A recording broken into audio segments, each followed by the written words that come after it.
নমস্কার বন্ধুরা, চলে এসেছি আজকে নতুন রেসিপি বিরিয়ানি নিয়ে। বিরিয়ানি এর আগেও দেখিয়েছি। সবার প্রথমে বিরিয়ানি চালটা ধুয়ে ভিজিয়ে রেখেছি। আর এদিকে মাংস আমি নিয়ে নিয়েছি, মাংস পরিষ্কার করে ধুয়ে নিলাম। আর এদিকে পেঁয়াজকে আমি কুচি কুচি করে তেলে ভেজে নিয়েছি, পেঁয়াজ বেরেস্তা যাকে বলে। এখানে আদা রসুন বেটে নিয়েছি, এখানে কিছুটা পরিমাণ পেঁয়াজ আমি বেটে নিয়েছি, আর পেঁয়াজটা মিহি করেই বেটেছি। আর এদিকে নিয়েছি জিরে এবং ধনে একসাথে বাটা। আর এদিকে নিয়েছি শুকনো মশলা, এখানে রয়েছে মৌরি, তারপরে রয়েছে বড় এলাচ, শুকনো লঙ্কা, লবঙ্গ, রয়েছে জয়িত্রী, রয়েছে জায়ফল, রয়েছে সাজিরে, রয়েছে সামরিচ, এদিকে রয়েছে স্ট্যারানিস, তেজপাতা, রয়েছে সবুজ এলাচ, রয়েছে দারচিনি।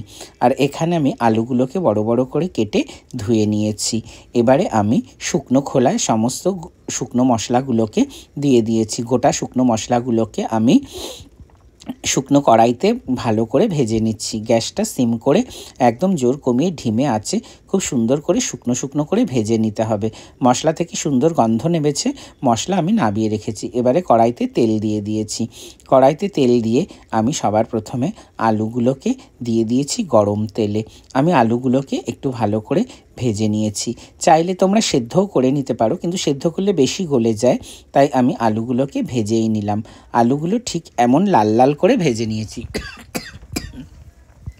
আলুগুলো লাল লাল করে ভেজে আমি একে একে তুলে নিচ্ছি। এবারে আমি মাংসটাকে ধুয়ে ভালো করে ঝুড়িতে দিয়ে দিয়েছিলাম। মাংস থেকে সম্পূর্ণভাবে জল কিন্তু একদম ছেড়ে গেছে। এবারে মাংসর মধ্যে আমি দিয়ে দিলাম পরিমাণ মতন নুন। এবারে আমি এর মধ্যে দিয়ে দেব পরিমাণ মতো সাদা তেল। তারপরে আমি দিয়ে দিলাম পরিমাণ মতন টক দই। সব কিছু নুন, তেল, টক দই আমি একসাথে সুন্দর করে মাংসটাকে মেখে নেব। আর দিয়ে দিলাম কিছুটা পরিমাণ পেঁয়াজ বেরেস্তা। সব কিছু দিয়ে হাতের সাহায্যে আমি মাংসটাকে খুব সুন্দর করে ম্যারিনেট করে নিচ্ছি। এরপরে এই যে দেখো ঘি, আমি ঘি দিয়ে দেব হচ্ছে গিয়ে কড়াইতে আলু ভেজে রেখেছিলাম যে তেলটা ছিল, সেই তেলের মধ্যে কিছুটা পরিমাণ আমি ঘি মিক্সড করে দিচ্ছি। ঘি মেশানো হয়ে গেছে। এবার আমি ফোড়ন দিয়ে দিচ্ছি গোটা গরম মশলা, তেজপাতা, শুকনো লঙ্কা। ফোড়নটা রেডি হয়ে গেছে, ফোড়ন থেকে গন্ধ ছেড়েছে সুন্দর। এখন আমি দিয়ে দিচ্ছি এর মধ্যে পরিমাণ মতন পেঁয়াজ বাটা। পেঁয়াজ বাটা ভালো করে নেড়েচেড়ে নিলাম। পেঁয়াজ বাটা যখন কিছুটা ভাজা হয়ে এসেছে, তখন এর মধ্যে দিয়ে দিলাম আদা, রসুন আর কাঁচা লঙ্কা একসঙ্গে বাটা। ঝালের জন্য আমি শুধুমাত্র এখানে কাঁচা লঙ্কাই ব্যবহার করেছি, আমি লাল লঙ্কার গুঁড়ো, কাশ্মীরি লঙ্কার গুঁড়ো ব্যবহার করিনি। আর এদিকে আমি দিয়ে দিচ্ছি কিছুটা পরিমাণ ধনে ও জিরে একসঙ্গে বেটে রেখেছিলাম সেটা। এবার দিয়ে দেব পরিমাণ মতন নুন, আর দিয়ে দেব পরিমাণ মতন হলুদ। সব কিছু দিয়ে মশলাটাকে আমি খুব সুন্দরভাবে কষিয়ে নেব। কষতে কষতে মশলা থেকে যখন তেল ছেড়ে এলো, তখন এর মধ্যে দিয়ে দিলাম আরও কিছুটা পরিমাণ টক দই। টক দই দিয়ে মশলাটা আমি আরও ভালো করে কষিয়ে নিলাম। টক দইটা যখন মশলার সঙ্গে মিশে গেল, তখন এর মধ্যে আমি দিয়ে দিলাম কিছুটা পরিমাণ টমেটো কুচি। টমেটো কুচিটাকেও আমি মশলার সঙ্গে ভালো করে নেড়ে নেড়ে মিশিয়ে নেব, মশলাটাকে কষিয়ে নেব। কষাতে কষাতে টমেটো কিছুটা নরম হয়ে গেছে, মশলা থেকে তেল ছেড়ে এসছে, তখন আমি এর মধ্যে দিয়ে দিলাম কিছুটা পরিমাণ পেঁয়াজ বেরেস্তা।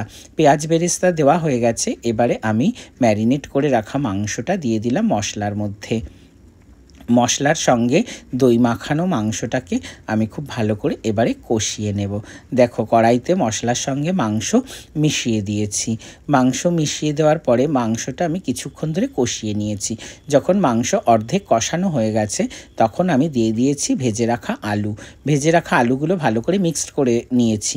এরপরে যে শুকনো মশলাটা আমি ভেজে নিয়েছিলাম, বিরিয়ানি মশলা, সেই বিরিয়ানি মশলা আমি দিয়ে দিলাম। বিরিয়ানি মশলা দিয়ে আমি ভালো করে মশলা, আলু ও মাংস একবারে একসঙ্গে ভালো করে সুন্দর মতন কষিয়ে নেব। এবার এর মধ্যে দিয়ে দিচ্ছি কিছুটা পরিমাণ কেওড়া জল। এবারে দিয়ে দিলাম কিছুটা পরিমাণ গোলাপ জল। গোলাপ জল, কেওড়া জল দিতেই মাংস থেকে একটা শাহি ফ্লেভার, দারুণ সুন্দর গন্ধ ছাড়তে লাগলো। মাংসটা খুব ভালো করে সুন্দর করে আমি এবারে কষিয়ে নেব। মাংসটাকে সুন্দর করে যত কষাবো, বিরিয়ানির টেস্ট কিন্তু তত সুন্দর হবে। মাংসটা যদি আমি ভালো করে না কষাই তাহলে কিন্তু বিরিয়ানি থেকে সুন্দর গন্ধ ছাড়বে না। যাই হোক, মাংস সুন্দরভাবে কষে যাবে, আলুও মাংসের সঙ্গে সেদ্ধ হয়ে যাবে। আমি কিন্তু মাংসের মধ্যে এক্সট্রা করে কোনো জলের ব্যবহার করিনি।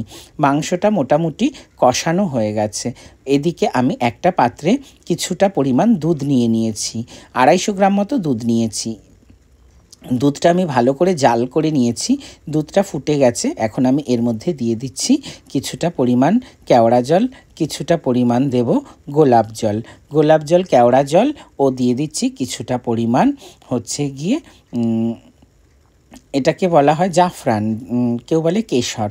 এবারে দিয়ে দিচ্ছি মিঠা আতর দিয়ে, কেশর দিয়ে, দুধ, গোলাপ জল, কেওড়া জল আমি সব কিছু ভালো করে মিশিয়ে নেব।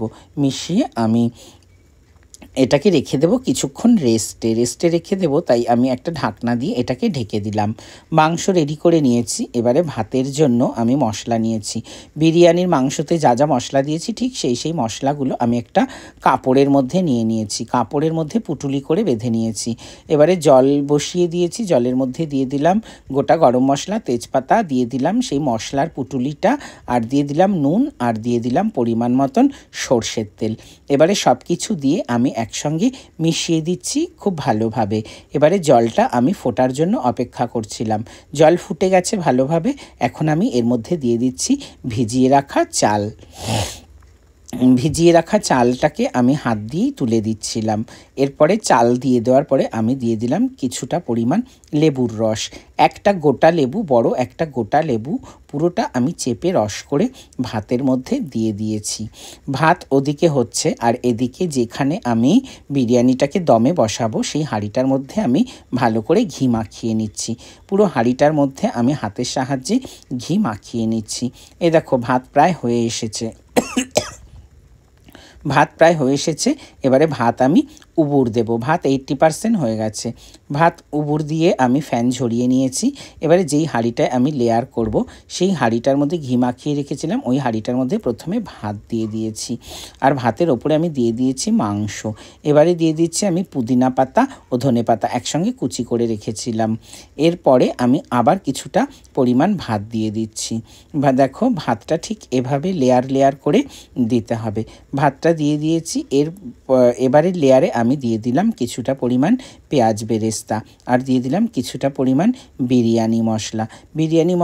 এবারে দিয়ে দিলাম কিছুটা পরিমাণ ঘি ওপর থেকে ছড়িয়ে। এরপরে আবার দিয়ে দিচ্ছি আমি কিছুটা ভাত মশলা, ভাত মাংস, এভাবে করে একটা খুব সুন্দর মতন লেয়ার করে নেব। এবারে আমি দিয়ে দিচ্ছি গুঁড়ো আমুল দুধ।